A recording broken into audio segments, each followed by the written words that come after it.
Paradigm shift. When we say paradigm, it means that it is the norms or nakasanayan. Norms means normal way of doing things. If we say paradigm shift, therefore, this literally means that there will be a sudden shift or change in the things that we are used to of doing.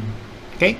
So paradigm shift in education is just simply changing the way what we are always doing in higher education, not necessarily in the basic education. Our objectives for this module discuss how technology will disrupt education in the 21st century. Second one, how technology disrupts other industry, and predict that the traditional education setup will become obsolete in the near future. It says here that if you always do what you always did, you will always get what you always got, by Albert Einstein.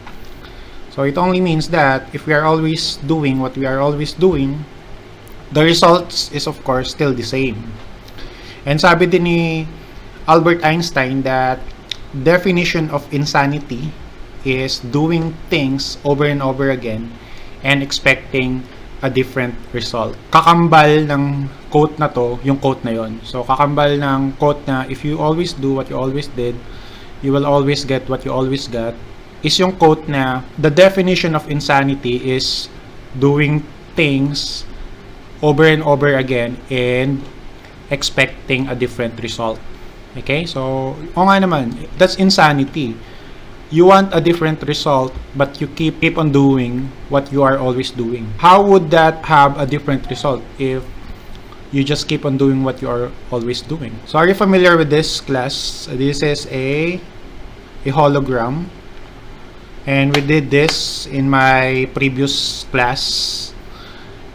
This is an activity where we created a hologram using a CD case. Maybe some of you knows this already, but this is really if you see this firsthand, pag nasa harapan nyo mismo, amazing siya kalas. Mukha talaga siyang hologram. Pinakita ko to kasi ano kaya yung magiging reaction ng mga parents nyo.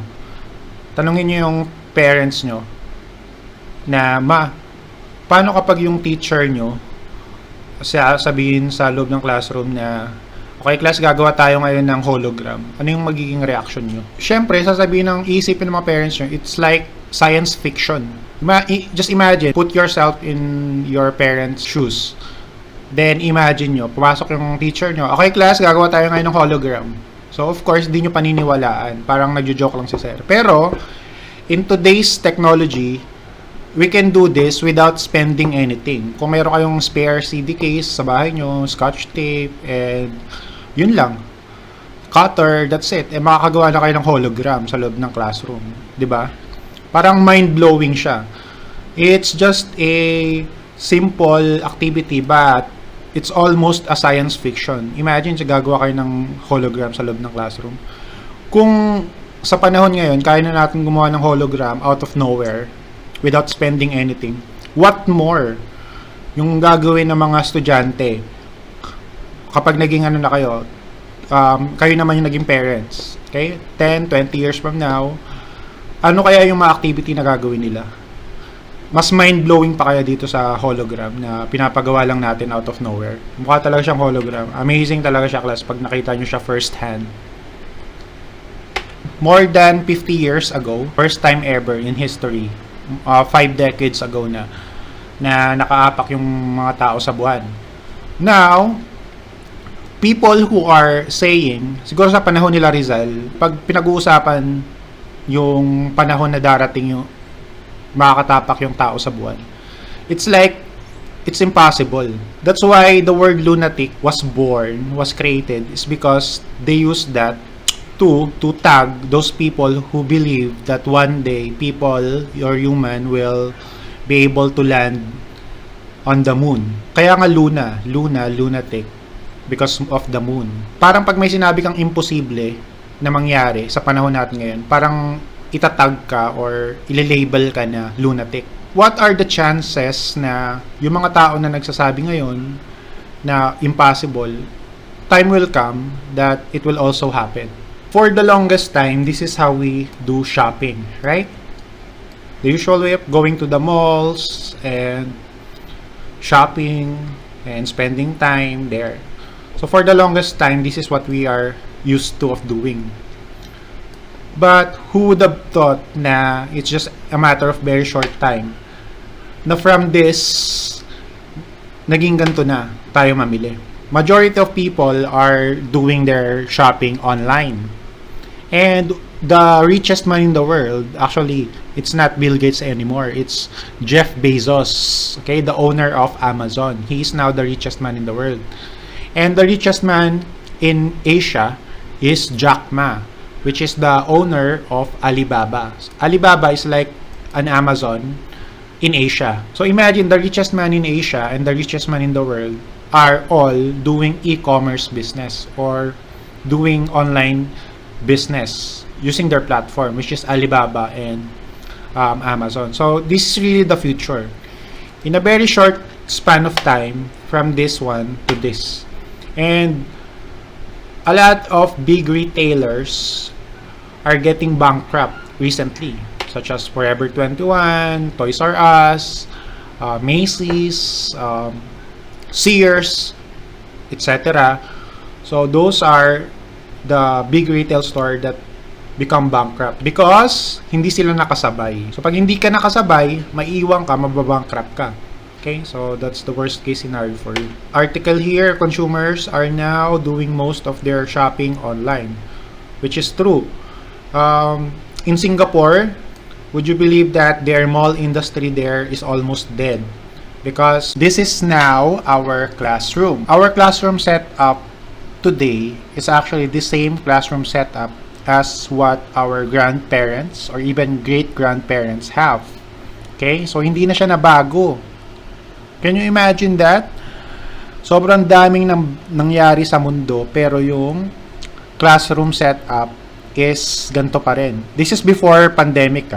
So of course, we were forced to do this because of the pandemic. Kung hindi nagkaroon ng pandemic, most likely, this is also our classroom setup.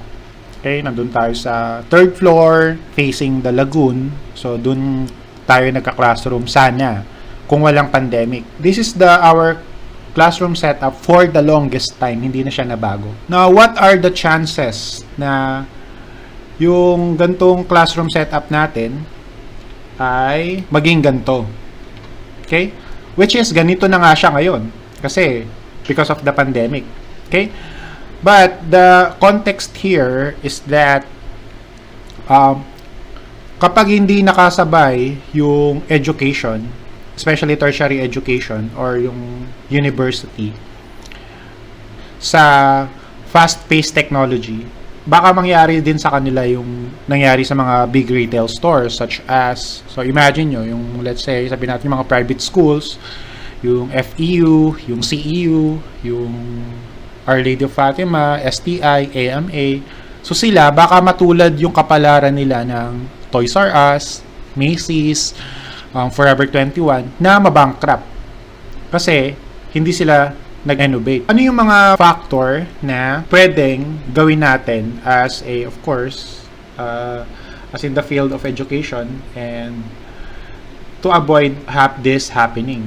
Okay, so there are certain technologies that we need to embrace so that it will not happen to education. What happened to retail store will not happen to education. Alright?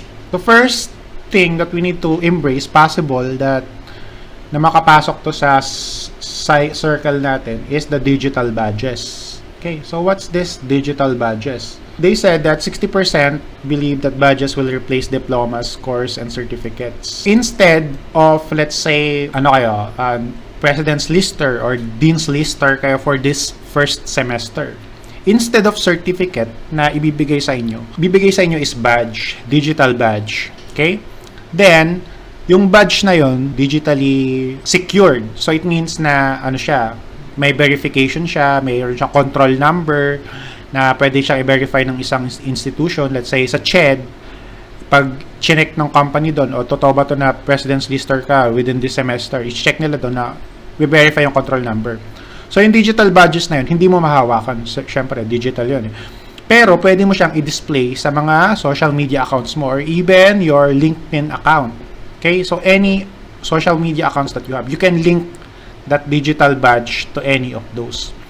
Let's say, you graduated cum laude and there will be a corresponding digital badges for that.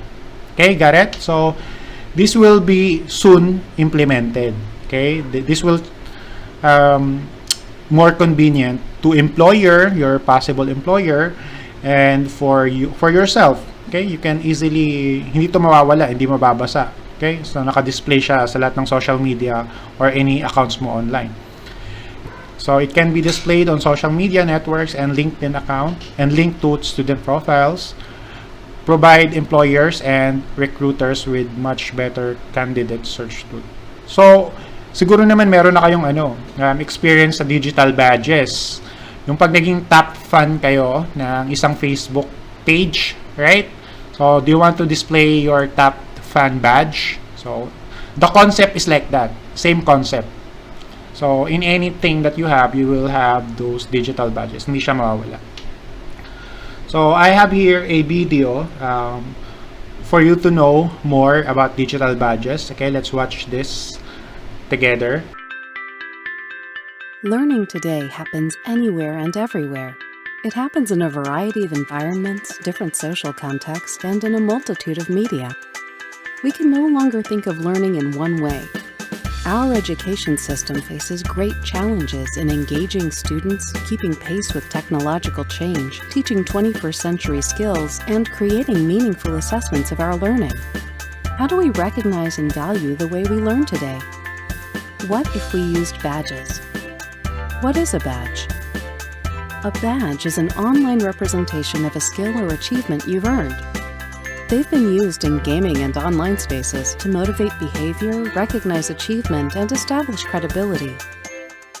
What if we used badges for learning?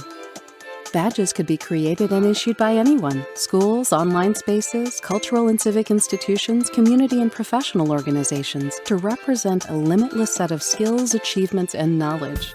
Badges could be earned by anyone completing programs or projects or demonstrating specific knowledge, skills, and abilities. Badges could be shared on websites or blogs, social media profiles, online portfolios, and resumes, leading to real opportunities like connecting with potential collaborators, earning school credit, or getting a job. Mozilla's Open Badges infrastructure provides the software and open technical standard for everyone to earn, issue, and display badges across various contexts, ensuring that everyone gets recognition for the learning that happens anywhere and shares it in the places that matter. So what do badges mean for learning? Badges let us see that learning goes beyond classrooms. Skills like creativity and collaboration and passionate interests become as important as subjects like math and science. Badges show our learning as more than a collection of test scores and grades, but as learning pathways rich with detail and information. This allows learners to guide their own learning, teachers to better engage students, and employers to find the unique talents and skill sets they need. Badges cultivate social and connected learning where learning happens through sharing. They let learning be recognized and transferred across different spaces and learning environments. Badges make learning more adaptable to change and open to innovation. And most importantly, badges make learning a lifelong pursuit. By letting us recognize the learning that happens anywhere and share it in the places that matter, badges cultivate values of openness, sharing, and innovation in learning today. Okay, here's the thing, class. I will show you an example of an app where digital badge is being implemented. So, for example, I'm using this app which is called Audible. Okay, Audible is an app where you can listen to audiobooks. The badges I earned here are the following. I earned a Weekend Warrior badge, which is you will earn if you listen at least 5 hours total on a weekend. Na-unlock ko na yung 4 na badge to. 1, 2, 3, 4. 4 na badge na yung na-unlock ko. So this app is called Audible. Also, I unlocked the badge Night Owl. So it means that you will unlock this up if you are able to listen to book for at least 4 hours at night, etc. So ganito yung tsura ng ng badge ng sponsored by Audible. So ito yung itsura ng Audible.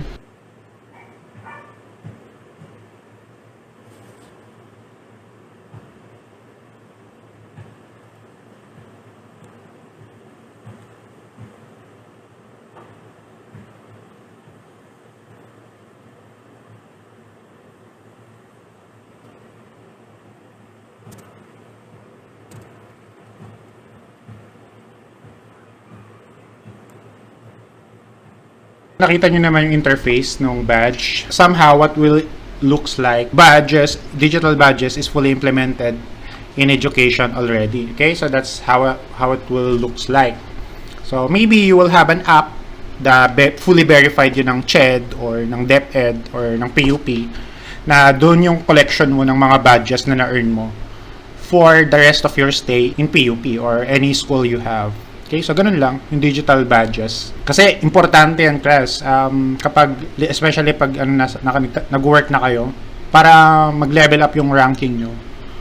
Para maging teacher 1, teacher 2, teacher 3 kayo, dapat may mga ganun kayo. Okay? There are consideration that we will consider. Considerations to consider.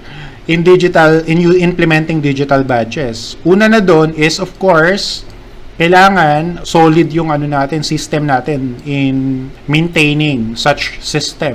Kasi nga, of course, digital badges, anything, paano pag na-hack to? Suddenly, hacker ka, no? Nilagyan mo ng graduated summa cum laude out of nowhere. So, of course, dapat, may mga consideration din na dapat gawin before natin i-implement to. Positive things that we can have in using digital badges is of course convenience, and everyone can see that, and you will strive so that hindi mo na kailangang i-post, i-brag sa Facebook, automatic naka-embedded na sa account mo pag meron kang achievement. Okay? Ano sa tingin niyo yung ginamit namin para makuha tong picture na to? Drone or unmanned aerial vehicle, UAV. So this is simple drone shot lang to. Simple drone shot. So another thing that can impact, that will be widely used is selfie stick. Ang habang selfie stick niyan. Will penetrate in education is drones. Okay, campus tour, inspection of buildings. Magagamit to madalas sa engineering. Okay, engineering and even TLE. Meron din tong practical application sa TLE. Alam niyo ba kung ano? Yung robotics. Did you know that DJI, the DJI is the #1 drone company in the world, based in China, and IBM had a partnership with schools na namigay sila ng 2,000 units ng mga drone. Yung mga drone na yun is programmable for robotics, for ICT. Okay, so you can program using drone. So, programming, one thing that can be used in practical application of drones in education is programming. What else? Programming, robotics, ICT. So, in sports, you can also use this for sports coverage. And also, using drones, virtual campus tour, Google Glass and Wearables. So this is where things will become more interesting. Ito yung class yung isa sa mga mayroong malaking impact sa education, yung Google Glass and Wearables. So they said that ang isa sa malaking impact sa education is yung tablet, yung smartphone, but actually it's the smart glasses. How? Kasi because of augmented reality.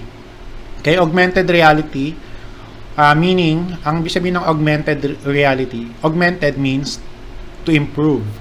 Okay? To improve reality. Okay? Augment means to improve. Okay. Diba? So, pag tinanong ka, anong goal mo sa buhay? My goal in life is to augment the life of my family. O, diba? Ang lalim. Augment. So, augmented reality or improving reality. What we see in a paper can be improved using smart glasses. We are already using this. Okay, for example, ito class, using our smartphone. Let's say, merong evacuation plan.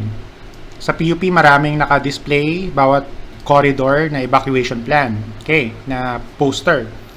Kapag in-implement mo, pag nilagyan mo yun ng augmented reality, kapag tinutok mo yung smartphone mo doon, okay, possible na may mag-pop up doon na 3D or 3-dimensional na process kung paano lumabas ng classroom. Okay? So, parang Iron Man, yung itsura. So, ano lang yun simpleng evacuation plan lang yun. Ganun na yung impact niya sa pag nilagyan mo ng AR. TLE teacher kayo. Kapag in-implement na yung AR sa mga school or augmented reality, kayo yung unang mag-benefit dito. Ngayon, mahal pa, inconvenience pa siyang gamitin. Kasi imagine, let's say, merong augmented reality capable tong text na to, pero itatapat mo pa yung smartphone mo. Di ba? Medyo hassle pa. Kasi kailangan mo pa ng smartphone para itapat doon. Pero kapag yung smartphone na yon napunta na sa glass mo, let's say, nagkaroon na, yung smart glass is mass-produced na. Kasing mura na siya ng mga cellphone. Ngayon kasi, ang average price ng smart glass is $1,000 or 50,000 pesos. Now, in 5 years time, yung smart glasses is from $1,000, magiging $100 na lang siya. So, mga 5,000 pesos na lang. Meaning, this is accessible to everyone already. So, imagine, lahat ng estudyante mo, may suot na smart glass. May smart glasses sila, ganyan. So, parang singmura na lang ng cellphone yung smart glass. So, lahat sila sa loob ng classroom mo is may smart glasses. And ikaw din, of course, may smart glass ka rin. So, hindi na hassle. Magtapat-tapat ng tablet, magtapat-tapat ng cellphone kasi nakakabit na mismo sa salamin mo. Okay, yung smart glass. Now, kapag, let's say, yung subject nyo is, let's say, automotive. Okay, automotive. Nagdadissect kayo ng sasakyan. So, pwede nga magkaroon merong may lumabas dyan na makina kayo lang nakakita sa buong classroom nyo kung sino lang yung may suot ng smart glasses. Then, dinadissect nyo yung mga makina. Yung makina mismo. Okay? Kasi nasa harapan nyo na mismo. You're able to do it. Now, this is already happening. This is 100% na mangyayari. Hindi to science fiction, hindi to mind-blowing thing. Kasi ginagawa na to in the field of medicine. Yung mga doctors, mga can afford. Okay? Nakasuot sila ng smart glasses. So, instead of dissecting real-life cadaver o mga real-life na, in real life, nagdadissect sila using smart glasses. Okay? So, let's say 5 sila, excluding the professor. Siguro 6 sila sa loob ng room na yun. Lahat sila nakasuot ng smart glasses. Then, nagdadissect sila using smart glasses. Parang real-life na yung dating. Okay? So, this is really the future of education, the smart glasses. So, ito yung early application of augmented reality. Example,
pa lang yun. Basic application pa lang yan ng smart glasses.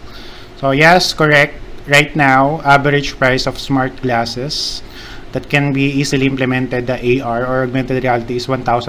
Pero, bababa rin yung presyo niyan. Magiging mass-produce na yan. So, expect nyo na, pag teacher na kayo, meron kayong scenario sa magpapamiting yung principal nyo or yung dean. Okay, so for this year, our school will embrace augmented reality. So here's your smart glasses for your students and for you all. So ngayon pa lang, meron kayong 1-month training for AR and you will do this. Okay? So it will happen in your lifetime. Pag teacher na kayo. Mangyayari talaga. Okay, another example here is, actually nagsisimula na nga tayo eh. The avatar that we use, okay, the one that on your gamification, it has a potential to become a AR. It is actually augmented reality, okay, on the simplest form.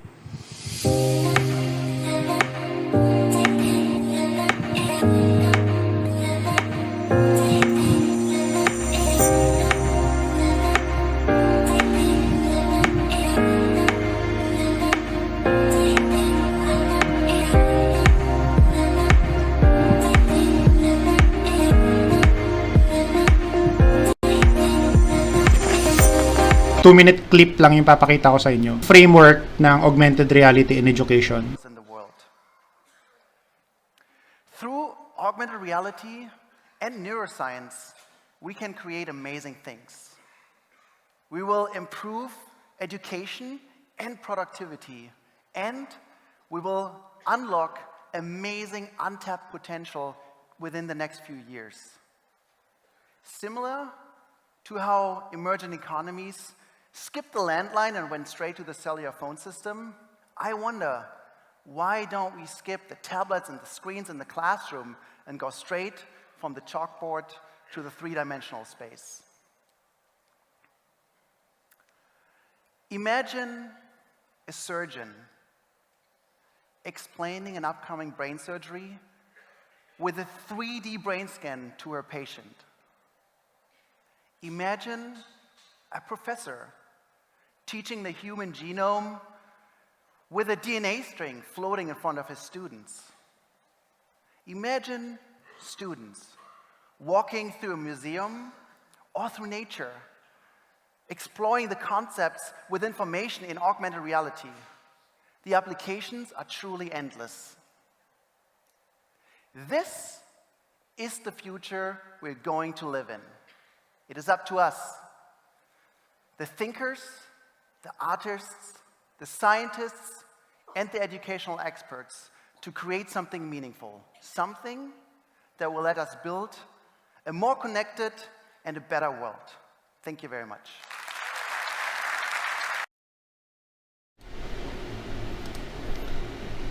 Okay, to emphasize what he is saying, I will play the video again. Listen carefully, class. In the world.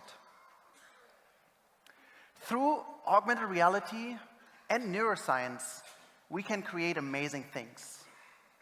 We will improve education and productivity, and we will unlock amazing untapped potential within the next few years. Similar to how emerging economies skipped the landline and went straight to the cellular phone system, I wonder, why don't we skip the tablets and the screens in the classroom and go straight from the chalkboard to the three-dimensional space? Imagine a surgeon explaining an upcoming brain surgery with a 3D brain scan to her patient. Imagine a professor teaching the human genome with a DNA string floating in front of his students. Imagine students walking through a museum or through nature, exploring the concepts with information in augmented reality. The applications are truly endless. This is the future we're going to live in. It is up to us, the thinkers, the artists, the scientists, and the educational experts, to create something meaningful, something that will let us build a more connected and a better world. Thank you very much. Nakasuot lang ng smart glasses yung nakakakita sa pinagagagawa nyo.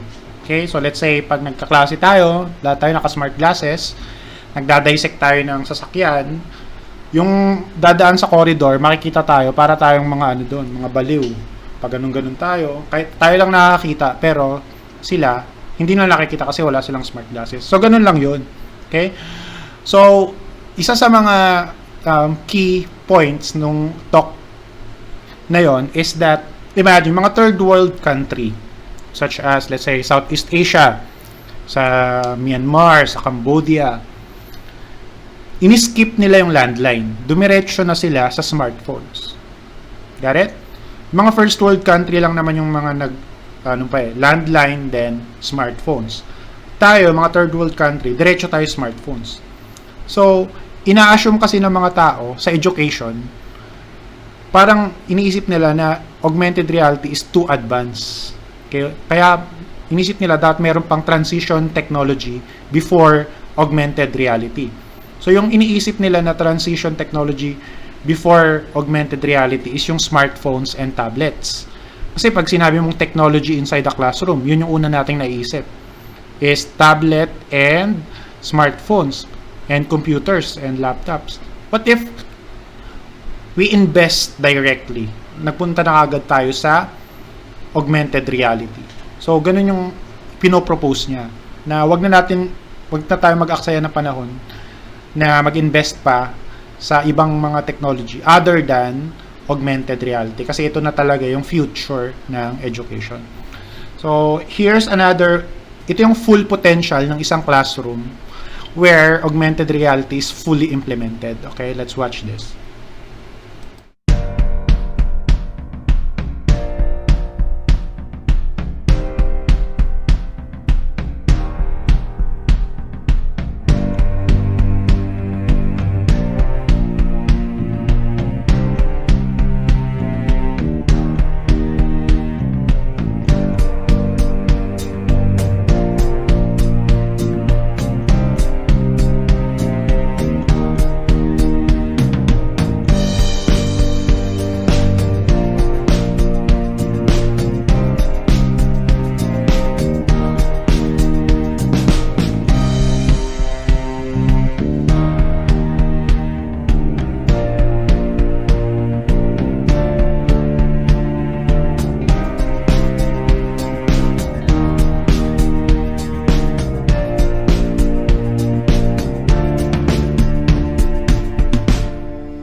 glimpse of the future. 100% sure na mangyayari yan in your lifetime. This is the last one, 3D printing.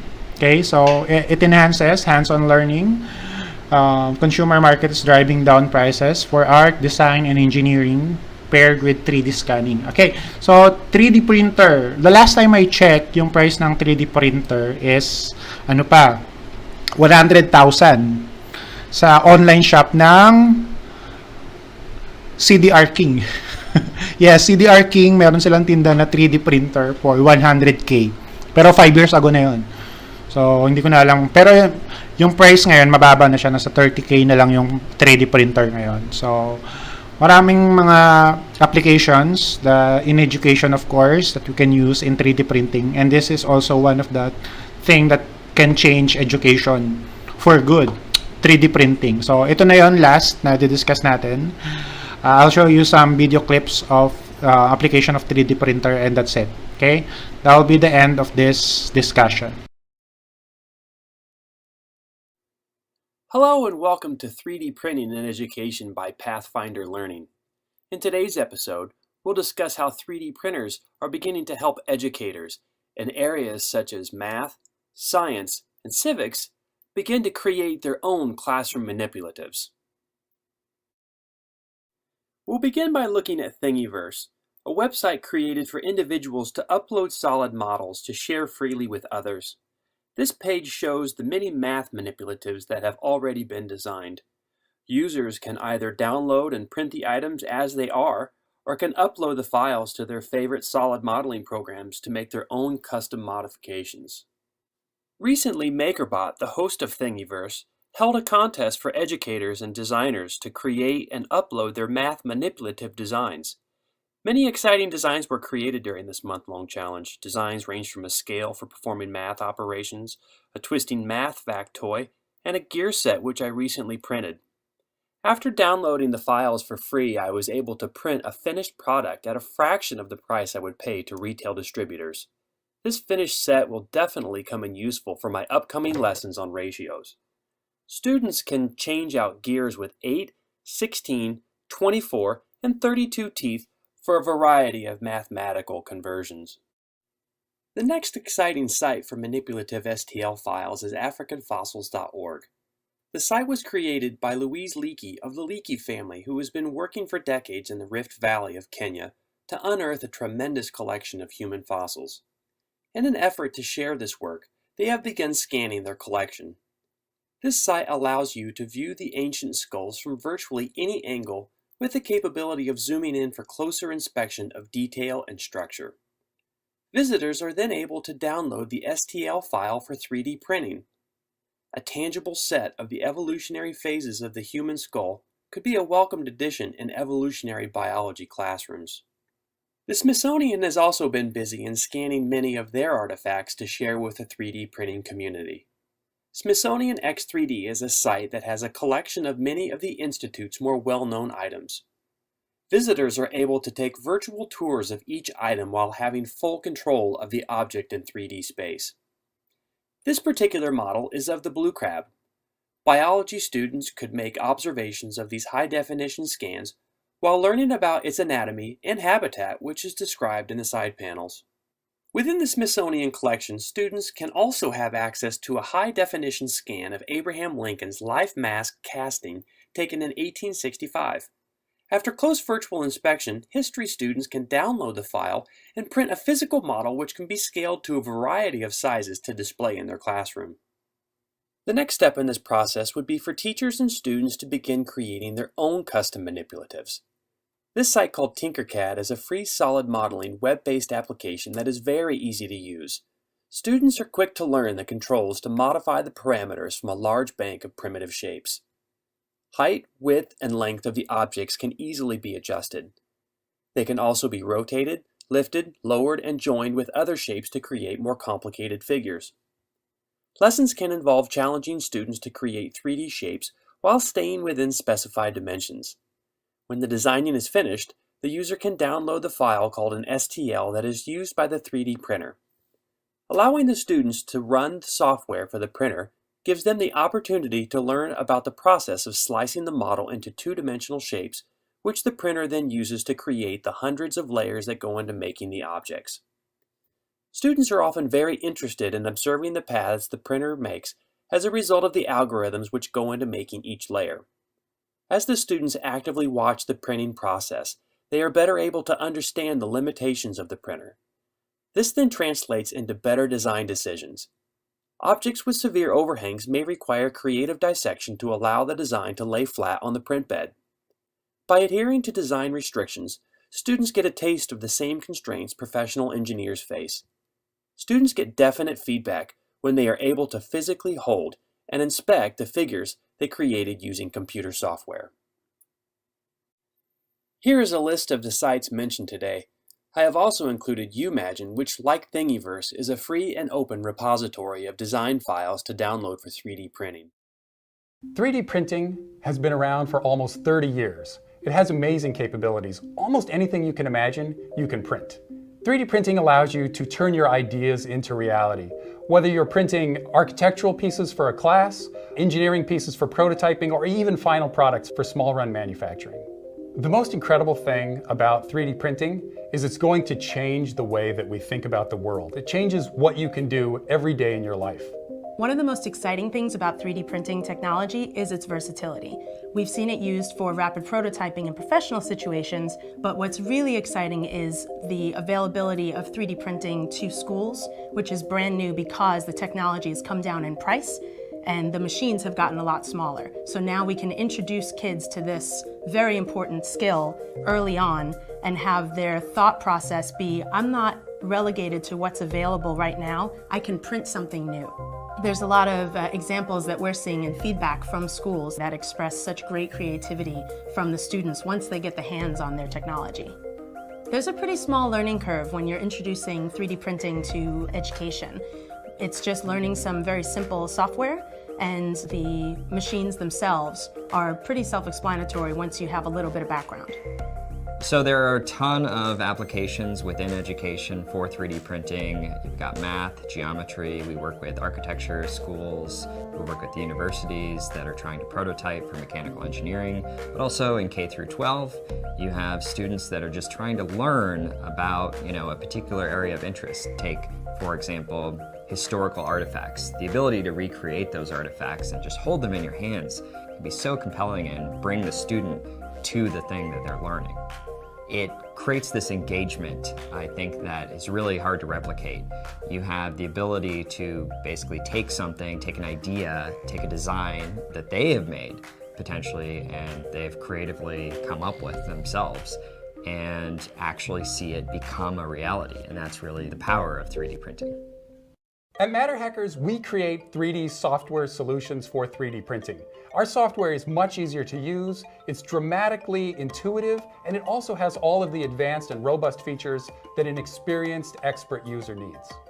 We actually work with a lot of hardware manufacturers, the people that actually make these 3D printers, to make their 3D printers as easy to use as possible. One of the goals of our software, which is Matter Control, is to allow children to use it. So in education, when we're dealing with elementary schools or junior high schools, these kids still find it intuitive and clear and understand how to get right into the software and start 3D printing. 3D printing is being used not only in the elementary K through 12 level, but also on the university level. We hear from art departments, architecture departments, science departments of how they're using 3D printing to really help their research. So 3D printing has a really wide variety of industries that are involved in it. Besides education, you also have obviously engineering is a big component of it, and people use 3D printing to do rapid prototyping. That's one of its main applications, where people are taking their idea for a product or a design or a component and turning it into the reality of that, so they can see, even if it's not necessarily the final product, see how it's going to work in the end. What excites me the most about 3D printing is the view of the future, where people are not thinking that they have to settle for the way things are in the world. They can actually imagine and create their own products that are going to help them specifically for what they need. We've really just tapped into 3D printing, and just in the 3 years that we've been involved, we've seen the number of applications grow incredibly, and I can't wait to see what lies in store for the next 10, 20 years. Our mission at Matterhackers is to allow anyone to print anything. So at any time, if you have an idea, you can turn that idea into reality. We have definitely tapped into a game-changing technology. 3D printing will revolutionize manufacturing, and it will revolutionize personal creativity. 3D printing is a technology that is going to change the way that the world works. When we build buildings, we're going to 3D print them.